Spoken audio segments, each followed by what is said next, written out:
You're mine, mine. You are now tuned into Philly's Morning Joe with your host, Joe Castro. Now, you might not like us, but we know you love us. So grab your cup and get ready to talk some Eagles. Go Birds. You want Philly, Philly? Yeah, let's do it. Let's do it. Yeah, let's do it. Let's do it. Let's do it. It's your boy Joe Castro, a.k.a. Philly Fresco. Another episode of Philly's Morning Joe. And we are back. We are back. I hope everybody can hear me. Shout out to everybody already in the chat. We got over 20 people between Twitter and YouTube. Today we have some really, really good guests. I'm really excited about the guests we got on today. We got my guy Fran Duffy and we got my guy Josh Davis. Been too long. Been way too long since I've talked to these guys. So I'm excited to hear how they feel. Because it's been crazy. It's definitely been crazy. So it's going to be fun to see how they feel about this team, see how they feel about just what we got to do to get back. But shout out to everybody, man, who's in there. We got DH Eagle saying only reason I say no is because we seen the same thing from last season. What's going on STT Sports Network? Everybody go over there and follow my guy Phil. Are they overreacting? Yes, but what is it but that is what we do as fans, and it's okay. I agree. I mean, I tend to agree. That's kind of our position. That's our, right? That's the role we play. We sit here and we judge our team. I mean, that's what we do.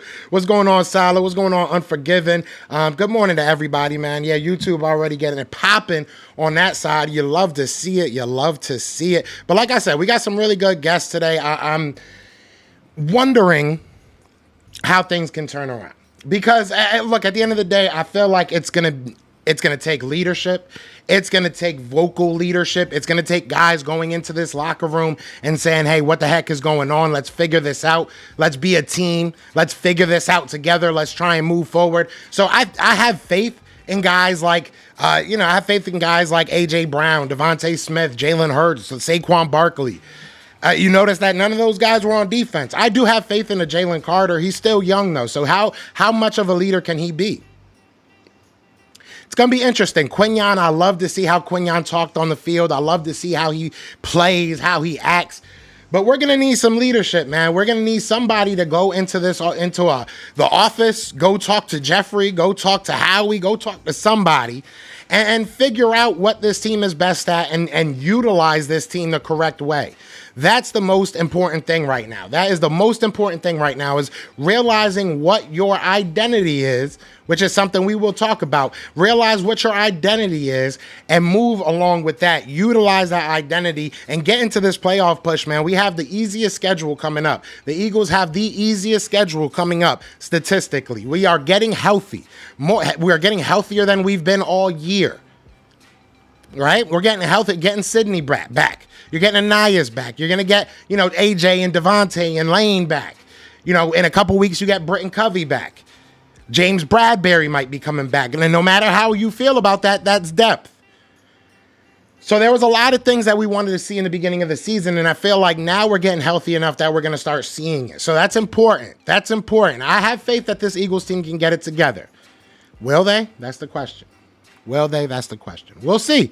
We'll see. I'm excited for the second half. I guess this is the second half, right? This is after our bye week. So I'm excited to see what this team comes out and plays like after the bye week. There's a lot of teams that they should beat. Now, the question, which we'll ask, probably in 6-7 weeks, is how impressive are the wins going to be if they're wins? You know what I'm saying? Like, at the end of the day, people are going to hate, but I think that it's very important for you to go out there and win the games you're supposed to win. Go out there, beat the teams you're supposed to beat, and move on from there. Move on from there. The NFL has been up and down all year. So we'll see what happens. We'll definitely see what happens. But we're going to get right into these interviews, man. I don't want to hold back anymore. We're going to start off with my guy, Fran. Got Fran Duffy in the building. He's got a new home. So we're going to talk about that. We're going to talk about a lot of stuff. Leave some comments and let's talk. Let's start a conversation. But yeah, shout out to my man, Fran. If you're listening to this on iHeartMedia, shout out to Fox Sports, The Gambler. You will be hearing a quick little ad, and then on the other side of it, you'll hear the interview. If you guys are watching me live, Philly Morning Joe, we're live every Monday, Wednesday, and Friday. You will be right into it, so just give me a second, get it set up, and we will get right into this interview. All right, and we are back. I got my man Fran Duffy to the side of me. Might be my left, my right. I'm not sure how mirroring works, but I got Fran with me, excited. I told him off the show, he's the busiest man in sports right now. He's got a lot to cover. He's been killing it for us. Fran, how's it going, man? Been too long. Joe, it's been a while, but happy to jump on. I appreciate you having me. Definitely. Always a pleasure, man. But before we get into any of this Eagles talk, you have a new home. For anybody out there, Eagles fans that are used to seeing you on the Eagles channel and everything, just let them know now where they can find you, where they can find the great work you're continuing to do for us. Thank you, man. Yeah, absolutely. So right now I'm at allphly, so you can find all my work at allphly.com. Just trying to contribute best I can to all of their great Eagles coverage. Obviously, Bo Wolf and Zach Berman have been killing it there for the last year plus. Les Bowen contributing over there, Rich Hoffman, Jamie Lynch. We do the post-game show and all of our game day programming before the game, mid-game, and then afterwards. Myself, Bo, Zach, Jamie, and Vinny Curry, Eagles legend Vinny Curry. So always great to be able to chop it up with those guys. But yeah, it's been a blast so far. I was able to make the jump during training camp, so it was a little bit of an awkward time, but it's been fun these last few weeks getting things rolling. Yeah, I will say a lot of Eagles fans, when I told them, hey, yeah, Fran's with a new company, they were just happy you were still with the Eagles. That was the most important thing. As long as he's still in Philly, we're good. But let's get right into this, man, because like you said, it's been an interesting 4 weeks, right? Interesting is probably the nicest way we could say it. It's been up and down. It's been a lot of up and down. Talk to me and tell me what you've seen. I know you probably look at it a little bit differently than some of us do. What have you seen in the first 4 weeks, and what do you take away going into the bye?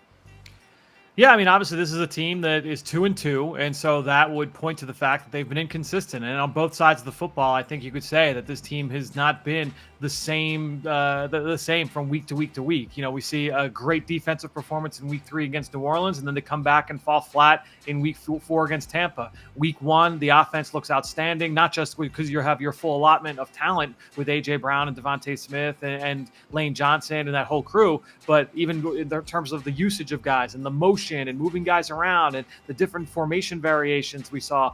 We just haven't seen that these last couple of weeks against New Orleans and against Tampa. And so I think right now, I made the joke last week during the postgame show that everyone is going to say that the bye is coming at a great time for the Eagles. And it is, I think, not just from a health standpoint, but just a kind of a chance to kind of push the reset button. Everything that they want, in terms of like their long-term goals, are still very much out in front of them. The NFC East is very winnable this year. Go back, reset. What is it that you do well? And I think listening to a lot of the players after the game in Tampa, just talking about finding identity, I think that that's very important for this team, certainly over the last few days. And I'm sure it will continue through the weekend in terms of leaning into what you do well. What are you best at offensively and defensively? Obviously, it's new schemes on both sides of the football, but just trying to find what it is that you do well and continue to try and tweak those and lean into those down the stretch. Definitely. And you bring up the NFC East being pretty weak this year, but I feel like the NFC as a whole is kind of all over the place. You got Sam Darnold out there looking like Joe Montana. So it's definitely not the worst time to be 2-2. The Eagles still, like you said, have the whole landscape in front of them. You talk about identity, and I know that's something that they're going to be preaching over, the whole bye week. I think a lot of Eagles fans know what they want the identity to be. What do you think? I mean, obviously getting healthy and getting Lane and getting your 2 wide receivers back. What do you think, or what do you hope, I guess, the Eagles can lean on as their identity? Is there something you're looking at in the film and saying, hey, if they continue to do this, this can push them far? Yeah, I would say on either side of the ball, the best part of what the Eagles have looked like has been the downhill run game, and that's with both Saquon Barkley and with Jalen Hurts. Just getting those guys rolling downhill, that is the best version of this Eagles offense. Now, obviously, you want to be able to throw the ball as well, and they can throw the ball. I mean, look, I typically am looking at things a little bit glass half full with quarterback Jalen Hurts, and I know the turnovers have been frustrating, and some of them have been completely on him. Some of them not so much, and so just trying to find ways to, obviously you have to move past those turnovers, right? You can't be turning the ball over at the same rate that they have offensively, but I think just continuing to try and find ways to create some easy completions for him. I think that you go back in week 1 against Green Bay down in Brazil. They did an outstanding job of using motion in that game and trying to create well-defined throwing windows for Jalen, at all levels of the field. And we just, again, have not seen that over the course of the last couple of weeks. I just said on the PHLY Eagles show this week that, that in that game, the motion rate was 57%, which that's like an average number. That's not even like, turning the dial all the way up. That's an average number in the league these days. But in the last couple of weeks, it's been down at 40%, close to 40%. And so that's a pretty drastic change from what we've seen. And obviously you lose A.J. Brown, but to me, that should be a signal to lean into that stuff more, to, again, try and get those guys in space, try and help Jahan Dotson and Johnny Wilson and Paris Campbell and all of your pass catchers, try and find space for them to work and try and manipulate passing lanes and create space. And so I think that they want to try and find more ways to be able to do that. Obviously, getting all of these guys healthy is very, very important, but I think that's the big thing offensively. And then defensively, look, from a pass rush standpoint, I think the first couple of weeks, it just was not good enough. And obviously, you look at Bryce Huff, he has to improve. Hopefully that he kind of has that ability this week to take a look in the mirror and see where are the areas that I need to get better at as a rusher. But I think it's more about just trying to continue to get accustomed to Vic Fangio's scheme. We've seen some really good moments, and then obviously last week, some not so good moments. And so just trying to hone in on what it is you're asked to do, especially in the back seven from a coverage standpoint and passing things off in zone coverage. I think that's going to be very important for this team here during the bye. Definitely. And look, I mean, there's been a lot of, negative. There's been a lot of stuff to be frustrated about. But I do think that there's been some players that have shined out, especially on this defense. I think some of the younger guys have shown out. Quinyon Mitchell, we both saw him at the Senior Bowl, somebody that I was very high on at the Senior Bowl. Talk to me about what you've seen from Quinyon and maybe some of these other younger guys. Is there, cause to be excited about the future Eagles? Yeah, I mean, you have to love what you've seen so far from Quinyon Mitchell. Look, corner is a tough position to play in the NFL, whether you're a vet or if you're a rookie. But especially for rookie corners, those guys typically struggle early on. It's very much like you get thrown into the deep end, and all right, young guy, it's time to learn how to swim. And I think that what we've seen from Quinyon is that the moment is not too big, the lights aren't too bright, whatever analogy you want to use. He's done a really nice job of just kind of playing from down to down, not getting down on himself when he does get beat, which we've seen him get attacked a couple of times over the course of the first 4 weeks as teams have targeted him at a very high rate. But to me, you've seen much more positive than negative. It's only a matter of time before he comes up with one of these interceptions. He is like within a hair of getting a couple. And so I think that it's only a matter of time before he makes that big play. But I really like what we've seen from him. He's had some moments coming downhill against the run as well, which is important in this defense. So I think when you look at Quinyon Mitchell, you have to be excited. I think when you look at Jalen Carter, Week 3 against the Saints, that's what you're hoping for on a week-to-week basis from Jalen Carter. Now, the week after in Tampa Bay, the ball just got out so fast. He had some early wins. Yeah, I mean, he was splitting double teams. He was changing the line of scrimmage. He did some good things in that game. But when the ball comes out as fast as it did against Tampa, it's just going to be tough for any of those guys up front to get home. I think you can like what you've seen from most of the season so far from Jalen Carter. It's about just continuing to keep that high level of play from a week-to-week basis. And so, obviously, with those two guys, you got to be excited. Everyone else, it's been kind of a flash here, a flash there, but then flashes the other way as well. I think Nakobe Dean in 3 weeks, the first 3 weeks,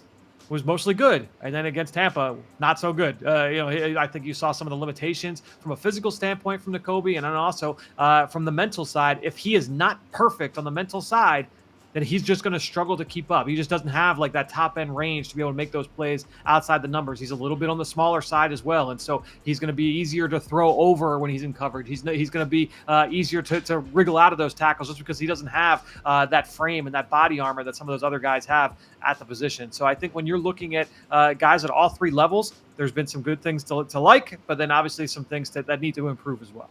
Yeah, and another guy I want to bring up, is Jalen Carter's running mate, because I think the theme this whole week has been, are we overreacting, as Eagles fans? That's something we keep on talking about with my audience and just trying to see if we're maybe a little bit over the top. But somebody I think sometimes we overreact about, because I don't believe his job is necessarily to fill the stat sheet, is a Jordan Davis. I think that a lot of people maybe not know what he's brought in here to do, but I would love to know from you, because I know you watch the film, you watch him intently and stuff.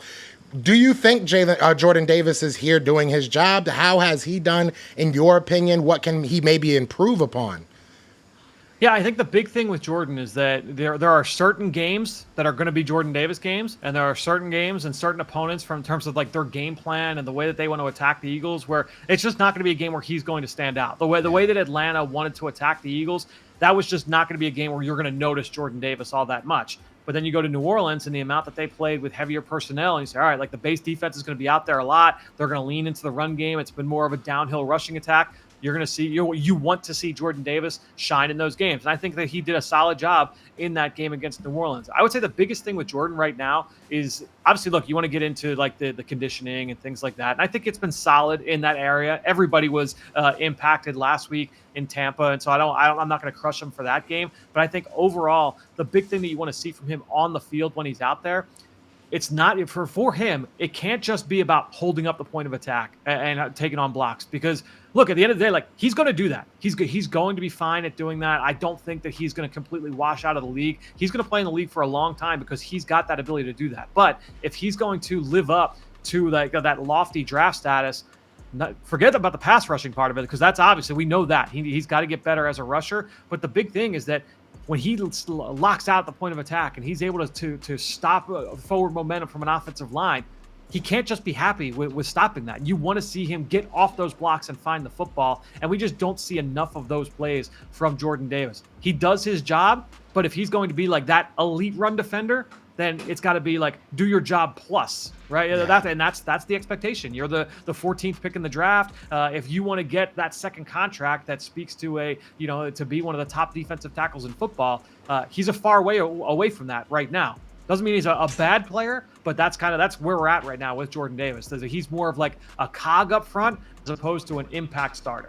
I hear that. All right, it's got to get a little bit better. I like Jordan Davis a lot. That's one of my girl's favorite players. I don't know why, but she loves Jordan Davis. So, I like him. Now, a guy that surprised a lot of us. We talked about Nakobe Dean a little bit, but somebody that's kind of come up on a lot of Eagles fans' radars, giving him a whole nickname, Zach Bond. Now, so Zach Bond has really, come onto the scene. Can you kind of tell me how he's being utilized so well? It feels like he's just the perfect piece for a Vic Fangio defense. What are they asking him to do, and how is it, so perfect for him, I feel like?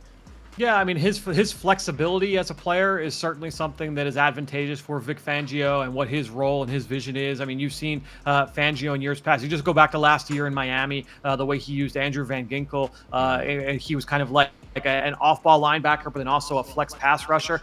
I don't think Bond gives you a ton as that rusher. I think that it's been fine, but not enough where you would say, oh man, like this is something where he can really impact the game. Obviously, he had 2 sacks in that game in week 1 against Green Bay, but I don't think that you look at him and say, okay, he's the guy that you can flex down and he's going to consistently be that threat off the edge going up against tackles and tight ends. But I do think that his ability to go down and be a presence down there is good for them in terms of their ability to kind of keep offenses guessing from a look standpoint. Hey, you know what? If they have this personnel grouping out there, we know what front they're going to be. Joe, you remember a couple years ago, I remember that in those Jonathan Gannon years, might have been Jordan Davis's rookie year, if a certain personnel grouping was out there, you knew this was what the look was going to be, and offenses would try and prey on that and say, okay, if we can get them into this personnel grouping, this is what the front's going to look like, and we can run on that or we can throw on that, right? And so when you have a piece like a Zach Bond, Milton Williams, and his flexibility, now that allows you to really morph your looks and your fronts going up against opposing offenses, so that it's not just all about all right, one grouping, one look, and you make yourself predictable from that standpoint. And so I think that's what you really like from Zach Bond so far, is that he's got that ability to be flexible within the construct of the scheme. The next thing you want to see is just his ability to consistently be able to key and diagnose and read things as a run defender. He's made some really good plays coming downhill. The physicality is absolutely there. He's been a pretty consistent tackler so far, which you can't say about too many guys on the defense so far. So I think when you look at that, you really like it. Look, he's on a 1-year prove-it deal. It's not a huge contract with Bond. He certainly has outperformed that, but you want to see it continue. And so I'm excited to see what he looks like here as they come back from the bye. And I got one more linebacker question, and I promise you, we're going to move on from the position group. Obviously, a lot of people are confused on what's going on with Devin White, why he's not playing, why he's not out there. There's been, he's been a healthy scratch, personal reasons. Not really sure if it's, play, what it may be. Do you have any insight on why the Eagles may not be playing him? Is it just not a scheme fit? Like, a lot of Eagles fans are really confused as to why he's been a healthy scratch so many times. Do you see any reason why he hasn't been out on that field? Yeah, I mean, I lean into all of our reporting from Zach Berman at LPHLY, and Zach has basically said he lost the job to Nakobe and to Zach Bond in training camp, and I think there's just a little bit of awkwardness with that, because you remember, Devin White is a guy that he's got a lot of pelts on the wall in terms of what he's done so far in the league. I mean, he was a big part of their Super Bowl run down in Tampa a couple years ago. Has been regarded as one of the best linebackers in football. He was a top 5 pick, so there's a lot of pedigree there. And remember, one of his first press conferences this summer in training camp, he talked about when he first got signed, he started that group chat with A.J. Brown and with Jalen Hurts. And, even watching early in camp, like, he was a guy you could tell was trying to take on that vocal leadership role on the defense that was missing. You didn't have that guy yet on the defense, but I think he loses the job, you can't really be that guy. It's tough. It's tough to be that guy if you're a backup, and if you're not playing special teams, you're not going to be active. And so I think that has just led to some awkwardness there. That's just my read on it. So I couldn't say like, oh, why didn't he make the trip to Tampa? Like, what's going on there? I have no idea. But just kind of reading through the lines of all the reporting out there, and Zach's been all over it with all PHLY. I think that the big thing that you're looking for is, all right, like, is he going to be on the team here? Because look, Nakobe Dean has not been a picture-perfect, image of health and durability over the course of his first couple of years. So there's a good chance that the Eagles are going to need Devin White. I don't think you could just move on and cut him for nothing, unless things have just soured so poorly there. That I think it's going to be interesting to see how that plays out. Yeah, no more linebackers. I don't think we have anymore. I think we might have talked about almost every single one we have. We can talk about Jeremiah Trotter Jr., John. I didn't even bring him up yet. I'm excited to see him play. I'm looking forward to bringing him up. But no, I mean, look, I want to move on a little bit to the quarterback. I think that's the main concern right now. Everybody's worried about what Jalen Hurts is going to do. People are going to hate on him. People are going to say he's fine. There's going to be people on both sides of the spectrum. I'm in the middle. I'm letting them play. Go out there and play some ball. But the turnovers are concerning, and it doesn't seem characteristic of what Jalen Hurts is or has been. So, but over the past 10, 15 games or so, he's been pretty bad when it comes to turnovers. What are you seeing on the film that is it just him, as simple as him holding the ball too long, as simple as, not reading something right? What are you seeing from Jalen Hurts? What switched maybe that he's just been so inconsistent as far as keeping control of that ball? Because it feels like the first, half he gets his yips out, and then in the second half he looks like the Jalen Hurts we all expect him to look like. What are you seeing? What's that switch? Is there anything you're seeing? Is it just craziness? I don't know, friend. I'm trying to latch on to something. Yeah, to me, look, I think that the turnover is obviously a huge discussion, and a lot of them, like you would say, like that fumble last week against New Orleans, not even the one against Tampa, but the one against New Orleans, like that's on him 100%. You have to protect the ball better than that. The one in Tampa, to me, I wouldn't put that 100% and say, oh man, like that Jalen, that's a bad turnover, right? That's an unfortunate turnover in the high red zone, right? Which you don't want. You're in scoring range there. But to me, like he's stepping up to throw the ball and it gets swatted out of the back of his hand. Yeah. You could talk about like the pocket presence and understanding how the ball's got to get out. But you could go back to the film and see this is why the ball didn't get out. Could he have taken off and run? Yeah, I guess he could have, but he's trying to make plays from the pocket and trying to improve there. If he forces a throw early and throws a pick, we're killing him for throwing a pick, right? And so I think that when you look at it, I agree with how you started it, Joe. When you started the question, you said like there's people on both sides of it, and I've said this to Bo Wolf on our PHOI Eagles show, is that this season has been a really interesting kind of like ink blot test when it comes to Jalen Hurts, because no matter how you felt about Jalen coming into the season, there have been reasons for you to feel strongly about either side of that opinion. Yeah. And anytime I post a clip of the Eagles pass game of Jalen Hurts, of good or bad, if I post it on Twitter, there's going to be 300 responses, and it's 150 saying the offense isn't doing enough for him. Look at the protection; it's terrible. Why is the route so bad? What are the coaches doing? And then there's another one saying Jalen's terrible. He doesn't go through his reads. He doesn't attack the middle of the field, and it's just like all sides of it, right? And so. To me, I think when you look at Jalen Hurts so far, he has not played an A game yet, right? He has not played an A+ game yet, as far as like from a grading standpoint. I do think that he gets a little bit more of the blame than he is deserving of, but that comes with the territory when you're the starting quarterback, especially when you get paid that contract that he's got. And so I think that you're expecting a little bit more from Jalen. But I also think that, again, it's not all on him. I do wish structurally in the offense that they would create a little bit more for him in terms of those well-defined throws that, they create some easy completions. And that's not to take away from Jalen. They do the same thing for Patrick Mahomes. Like put some more easy button throws in there for Jalen. So it's not every play he has got to make some dynamic throw. Now, they come out early in the game, the very first play, and it's like a quick game concept, 2x2, the same route on either side. And I think for some quarterbacks, you would say, yeah, like that's what that is. That is an easy completion, an easy read. The thing is that I don't think that's Jalen's strong suit, is like reading things out. Like he does it, but I don't think that if you want to start him with an easy completion, I don't know that those kind of plays, that's got a little bit more of a roll of the dice than it would be for your typical quarterback, right? And so I think they need to try and find that goes back into that identity discussion that we talked about earlier, just trying to find what are the things that Jalen does well.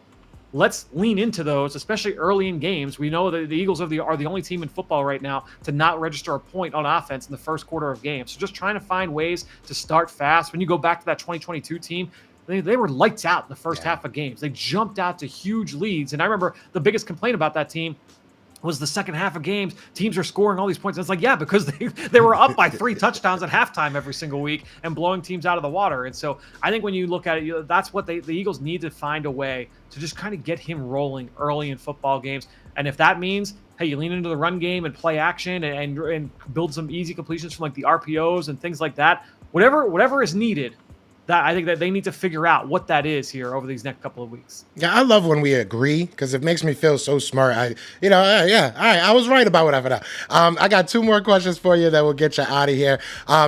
I mean, realistically, we're getting healthier. We have statistically, I guess, the easiest schedule ahead of us. Yep. We are a team that I feel like when our backs are against the wall, we play our best, we do our best. How confident are you in this team moving forward to be able to make the playoffs, to be able to kind of get this show back on the road, so to speak? How confident are you in the players and the front office and the coaching staff to get this ship right? I mean, I feel fairly confident that this is a playoff team, right? I do think that when you look at the talent on both sides, I think they are too good to not make the playoffs. Now, do I think they're a shoo-in? Do I think it's 100%? Absolutely not. I mean, watch last year. A lot of the same talent was on this team, and they obviously floundered down the stretch, and they made the playoffs, but lost in the first round in embarrassing fashion. And so I would not say that it's a definite that they are going to go that far.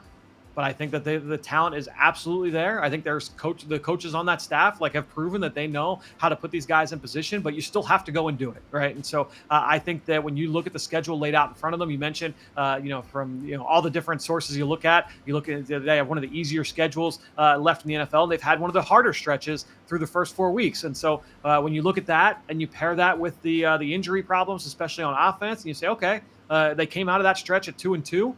There's no reason to think that they can't come out and go on a little bit of a run here. But again, they still have to go out and do it. And after watching that team, they lost to Arizona. They lost to the Giants down the stretch last year. Those were teams that they should have beat and should have beaten handily. So I don't think that they can take anything for granted, especially at this stage. I think they're at a fragile moment right now, Joe, where you don't. If you have a bad loss to Cleveland, if you have a bad loss to some of these teams coming up on the schedule, that's going to be tough for them to bounce back from, because the whispers are no longer whispers, right? Yeah. It's a roar right now from the fans and the media and all that stuff. And I know you can try and block that out best you can, but it is very difficult to do that. And so that is only going to increase if some of these losses mount up after the bye. And so I do think it's very important for this team right now.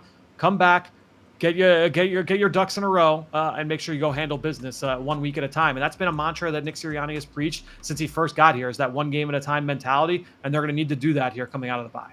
I hear that. Last question I got for you, Fran, is more of a personal one. I think we've spoke about that. I'm from Connecticut originally. All right. Unfortunately, we did lose connection. I told you guys, my internet is up and down, but shout out to my guy, Fran Duffy, at F Duffy NFL on Twitter. Definitely go follow him and check him out, man. But we're not going to stop.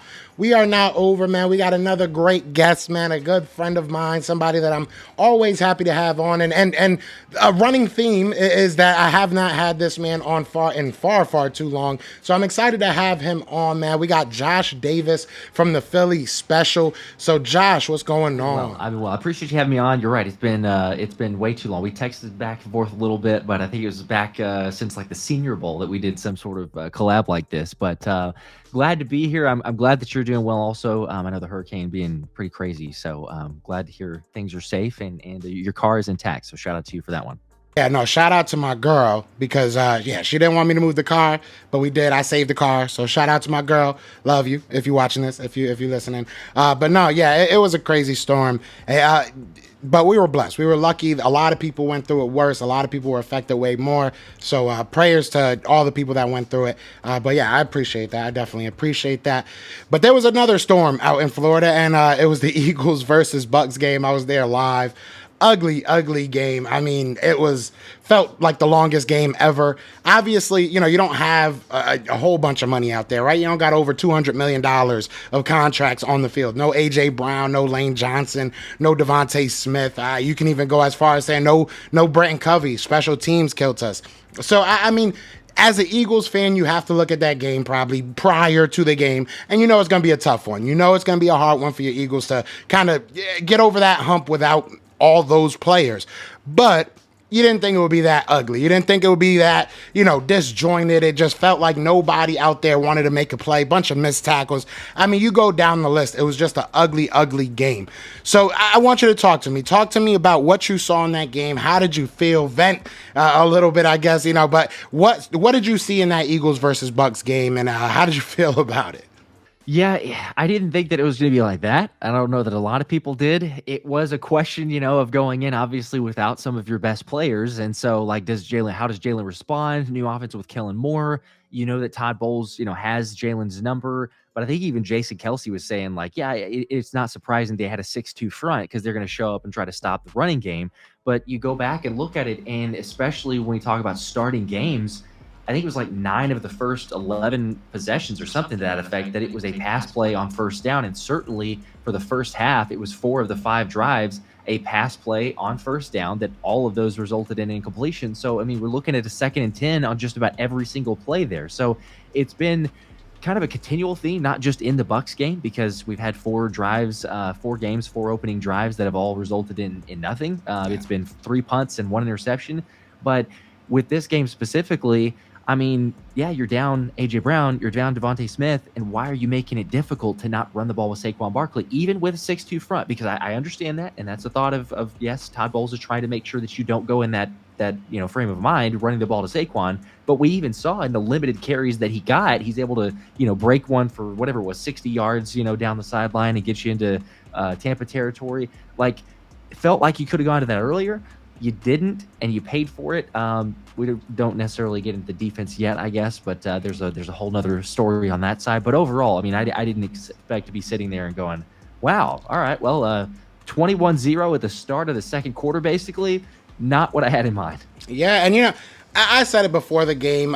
Baker Mayfield's a good quarterback, so when you give him time in that pocket, he's going to figure something out. He didn't need time. He was throwing the ball quicker than quick. He was getting that ball out of his hand. And like you said, it's a consistent thing, and that's been my overarching theme. That's been the thing I've continuously said. It's not necessarily that I'm mad at one individual thing, not mad at one individual play or, one individual going on a podcast with a rival. I'm more upset about the snowball effect. I'm mad that it continuously happens, and it feels like since last year, since the right after the Bills game, we've just been disjointed, and I don't know who we are. I don't think they know who we are.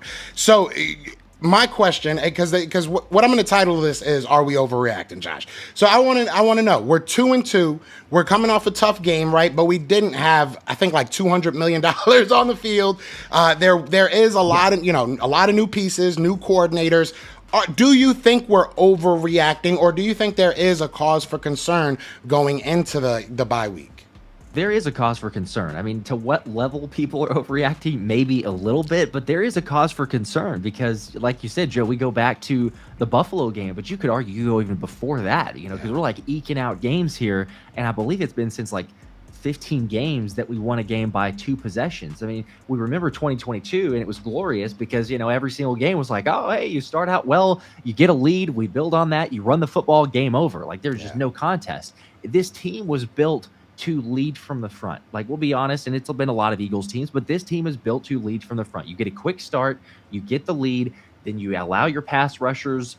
We can get into the pass rush and the D-line, but still, when it's one-dimensional, at least would be better, and then you can try to get something there from the defense. But it's totally changed, especially because of, and it's combination. I'm not blaming on just the offense or the defense, but the offense not starting well, then all of a sudden puts the defense in a bind because they're having to guard for both sides and both elements there. The defense is not holding up their end of the bargain, and then the offense that is and was built on not necessarily trying to climb back out of holes is continually asked to do the same thing. I mean, there's a reason why Jalen is 3-10, I think, over the last 13 games or whatnot. So it's like, yeah, there is a level of concern here. We're not talking about a team that is, I mean, they are 2-2, but we're talking about a team that systemically with Nick Sirianni and this group, I know there's some different players that have been added into the mix, but they have been 3-10 over the last 13 games. So that's not good enough at all. I mean, we talk about point differential. I think it's like -92. Turnovers have been abysmal. And the biggest thing to me, Joe, is that it's fundamental stuff. And for Nick Sirianni, a head coach who continues to preach fundamentals, accountability, consistency, the only thing consistent is that the Eagles have been very inconsistent at fundamentals. Yeah. Like, they have not lived up to what they're supposed to be about. And so I would say, yes, it is concerning to me. Now, I'm the eternal optimist, so I believe and hope that we can turn things around. But they got to prove it. Like, no more talking of, hey, we're going to change this. Hey, we're going to do this. Hey, like, you just got to see the product on the field, and it's a little bit concerning. I'm believing the offense because, especially with the guys getting back, the injuries, A.J. Brown, Smitty, Lane John, they make huge differences. Everyone understands that. So the offense, I'm not as concerned with. We do need to limit turnovers, but then defensively, that's where right now I'm more concerned about going forward with the defense because there's so many holes or questions or however you want to phrase that. Yeah, and that's why I brought you on here, Josh, to be my optimism and on a Thursday morning. That's what we need you here for. No, and you know, I work now for Fox Sports The Gambler. This is probably going to be on the radio for them and everything. So shout out to y'all if y'all listening to this. But they have a show with Trey Thomas and they have a show with Todd Harrimans. And Trey Thomas was talking about he went out to Kansas City. He went to go to basically the training camp for the Chiefs, and he was chilling with Andy Reid and everything. And he was talking about how these players are treated now, right? How they're kind of buddy. You know, they get to take nights off, they get to go to the club, they get to do stuff they didn't do back in the day. And I say that to say this. We talk about Darius Slay. We talk about some of these players on this team kind of being a little too buddy with people. Do you think, and this goes with Nick Sirianni because I hear a lot of people saying fire Nick Sirianni, but do you think it's a philosophy problem with the Eagles? Do you think it's an organizational thing that we want to be too friendly with our players, and this is sometimes what you get? I feel like we've never had that, you know, disciplinarian that's just like, no, this is how it's going to go, and this is what you got to do. No ifs, ands, or buts about it. And, you know, I just feel like that's what Jeffrey Lurie and, you know, Howie Roseman, that's what they want. I've said this before. We could fire Nick, but I feel like we'll just hire another Nick. Do you think that that's the problem? Do you think you have to have kind of a change in philosophy if you do go ahead and change this coaching staff? It would probably help, yes. The argument also could be made. I don't know that I necessarily want to make this move, but Bill Belichick, you know, the name continues to be floated out there of like if Sirianni were to get fired, that might be the you know potential candidate that they would go with.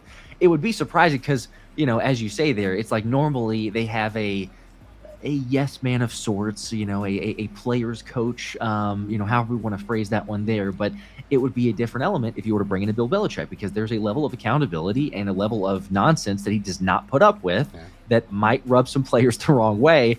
But yeah, like when you see a little bit of maybe a lack of accountability or discipline or guys that are not able to live up to that certain standard, it could potentially be a good thing. I will also, again, I'll just reiterate, like I'm not a proponent of Bill Belichick. I would like a different move if we were to go there. But yes, I mean, to the point of changing things within the locker room, maybe so. I think ultimately, though, before that, and it's mostly around the league. I know there's some instances where we can make a counter argument to this, but mostly around the league, it is a players-driven league. It's not to the extent of the NBA. That's way out there in terms of just players leading everything in the charge and all that. But it's still a player-driven league. And so if you have the players that want to be here, and there's a reason that players love the Eagles organization. We've heard it. We've seen the polls. We've seen, you know, other players being interviewed talking about Howie, the appreciation that he does, the contracts that get done, all the other stuff. So outside looking in, players see the organization. They go, yeah, like there's a reason I'd want to be in Philly before you talk about the talent, but just the way they treat their players. So that's a positive. Sometimes what could come for that is that, okay, you do give the players a lot of control, a lot of power and situations there. That's fine. Like that's actually doesn't have to be a negative. It depends on who the players are that are being those vocal leaders and leading the locker room. When we have a Jason Kelsey and a Fletcher Cox and a Lane Johnson and a Brandon Graham, that's perfectly fine. But now when you have something that Slay's doing out there that's not living up to leadership mentality, then that becomes a little bit more of an issue. Now, you know, I don't have a problem with him going on there and you know, a podcast with Micah Parsons. Like that by itself is okay. It's the optics and it's what he did on there that is a difference to me. I'm like, hang on, the where this team is at, what they've gone through, the leadership and the voice that they do need versus what you're doing. And CJ Gardner-Johnson also hearing that and the response there, those are the bigger issues than actually just saying, oh, well, you went and podcast with this. It's a little bit lackadaisical. I can be okay with that, even though I don't just love that mentality. I can be okay with you just chilling with another player.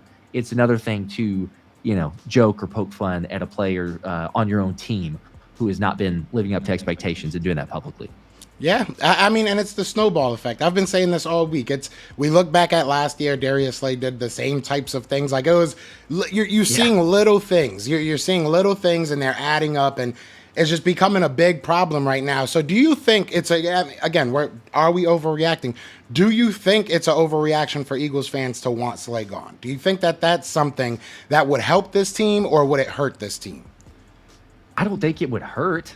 You know, I didn't say, and whenever it happened, I wasn't like, oh yeah, you trade him, get rid of him, be done with him, everything. I didn't go to that extreme, but it did irritate me, and you know, a little bit out of character, I suppose, because normally I'm very much the peacemaker, forgiving. You know, like It was I'm not nice to really gonna see go though, out you there on an know. edge. And well, I couldn't help it. I'm like, come on, man, because you bring up last year, and again, it's like, look, if this is a one-off occurrence, that's fine. I can understand. Everybody makes mistakes. Everybody does something that they regret. We've all been there. So that's fine. But when it's a common denominator and it's a common thread with Slay, if you go back to last season, then I'm like, even though he comes on and tries to give an apology, I appreciate the attempt kind of, but I'm like, bro, actions speak louder than words. And everybody understands that. So just because you say, oh, well, I lead by example, I'm a little bit different than Jalen, I'm not vocal out there, I'm not talking, I'm not doing all this other stuff. Well, guess what? What you did to Micah Parsons is louder than any type of, you know, kumbaya you say in the locker room there, because you went out publicly on a national podcast that you knew was going to blow up. You did this last year with a podcast that you had talking about James Bradbury and the trash can memes or pictures there, and saying, no, I played perfect. I played just about perfect. The defense as a whole, the team played like crap, but I played perfect. It's like, again, there's, and last year, sure, there were some more vocal leaders. There were some other guys in the locker room. So it's not as big of a deal, but it still is. And then you add that on top of this season and saying, well, yeah, now, especially when you look at the defense, that is your leader. That's your veteran. That's your 33-year-old who should know better. And yet he does. He goes out there and says, if I play poorly, you guys let me hear it. You guys attack me. I want that. But then he blocks everyone, by the way. So he blocked me. I'm part of that block party. Blocked me as well. I'm there. So I guess it's a token of, you know, an accomplishment, I suppose. We gotta make shirts. I've been blocked. Yeah. I mean, it's you know, it's insane. It's funny because a lot of people would tell me, oh, it's a generational thing. I just want people to shut up and dribble. He's 2 years younger than me. Like, it's not I'm not that young. I'm not that old. I'm not that, you know what I mean? Yeah. Right. I just don't get it. I really don't. I mean, hopefully this is something that they can talk about in the locker room, and hopefully it's something that maybe makes them stronger. You know, sometimes you need adversity to make you stronger. I don't think this kind of adversity, but I don't know. Some of my best friends, we started off by fighting. So maybe this is, you know, like we just find a mutual respect. Like, hey, I don't like that. Don't do that. But that brings up the next question, because he did. He said that Jalen's more of the vocal, you know, I don't know what he said, to be honest. I think his apology needed an apology. I'm going to be real with you. It made no sense to me. But who is that guy? Who do you expect to step up? Is it Jalen Hurts? Is it Lane? I mean, like, who's going to be that guy that, in your opinion, can go into the locker room and say, all right, guys, what the F is going on? Let's, you know, figure this out, bury the hatchet, let's talk it out. Like, who is that guy for the Eagles right now? You know, I think that a big player of that, and he hasn't been on the field, but it's A.J. Brown. Yeah. Like, we saw it a little bit last season. But AJ is that guy, especially when he can be on the field. He's not only making plays, but he's shown himself to be able to kind of speak up more so. And not that Jalen doesn't, but even hearing Slay talk about, you know, I'm not like the vocal, boisterous like Jalen Hurts is.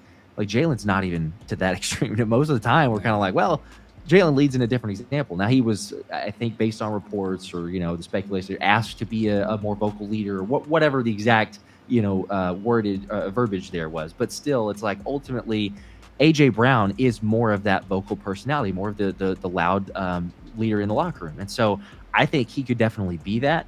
Defensively, though, that's where it's a little bit more of a question to me, because I'm saying offense, I'm fine. I believe in that side of the ball, as I said. And you've got Jalen Hurts, you've got Saquon Barkley, you've got A.J. Brown, you've got Devontae Smith, you've got Lane Johnson. There's tons of guys, Jordan Mailata. You've got tons of guys on offense that are for sure going to hold players accountable. And it's not that they can't hold the defense accountable, but, you know, they're not in the day-to-day, so to speak, right? They're on the team, but they're not living every single down with the defensive players out there. So when we look at the defense, who is going to be that guy to hold them accountable?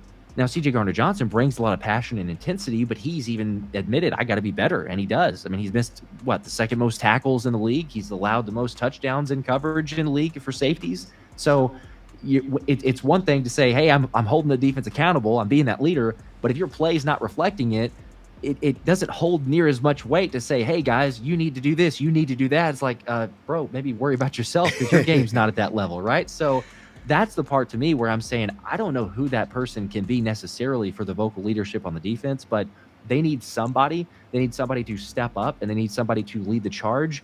And then, obviously play better as a whole on top of Fangio, because the scheme has not been it's not been up to par so far. We're being honest. I said this on. I want to, because I do remember saying this to you. I said this when we were talking about the Senior Bowl. I never liked that system, and so many, and the parallel I made all the time was like, if you don't like steak and somebody brings you the nicest filet mignon, you're probably still not going to like steak. You know what I'm saying? Like, if you just don't like steak, you don't like steak. And I don't like this steak. I've never liked it. I think that it's soft. I think that it's a really weird defense. And it puts your players in positions like CGJ. That's not necessarily a guy that's going to make a bunch of tackles on an island. Avonte Maddox, not necessarily a guy that's going to make a bunch of tackles on an island. But this system puts you in those situations. And I mean, well, I don't know. I don't really know what they expected from some of these guys. He's come out and said that he put Bryce Huff in situations he's not used to, and he's apparently getting better. I haven't seen it, but apparently he is. So I don't know. I don't like Vic Fangio. He's got a stat, Joe. He's not at 0, so there was a very, very low floor to begin with. But technically, I guess Bryce Huff is getting better. What is it, like 2 tackles, something like that? So I hear you though. Yes, it's one of those where defensively, bend but don't break. Nobody really loves that one. It'd be fantastic. How fun it would be to have a Brian Flores type of defense. Heck, watch what the Vikings are doing this year. It's like, oh my gosh, that would be fun. That'd be great. Get some sacks, get some pressure, confuse quarterbacks, make them play poorly. I don't know. The hope is that you can change a little bit, but this is where we've seen the Eagles have been and wanted to go this direction and continue to be Fangio's scheme. Wanted him last year. The whole Jonathan Gannon thing ruined that, but they were going to get their guy. So they have him. You have to envision that, as you were bringing up earlier, the players and personnel, they believe and have been drafting and acquiring players that should fit this type of scheme, this type of system. So it's a little bit dumbfounding when you look at it and you're like, yeah, you're asking these guys to make tackles in space and they're not doing well. And then Jacoby Dean, who misses 5 tackles, I think the team as a whole, like 18, it's not going to get it done. But it is a two-way street. It's a double-edged sword there, because by backing off and allowing teams to just dink and dunk all the way down the field, and we saw especially with a Baker Mayfield, it's like 1.95 seconds per throw. That the fastest out of any NFL quarterback in any NFL game this year. But that's the recipe for success. And so maybe the bigger alarming concern of, are we overreacting or probably not, is that seems to be the blueprint for teams to beat the Fangio defense. But then he also says in the press conference, like, oh, that was surprising that Tampa came out there and played that way.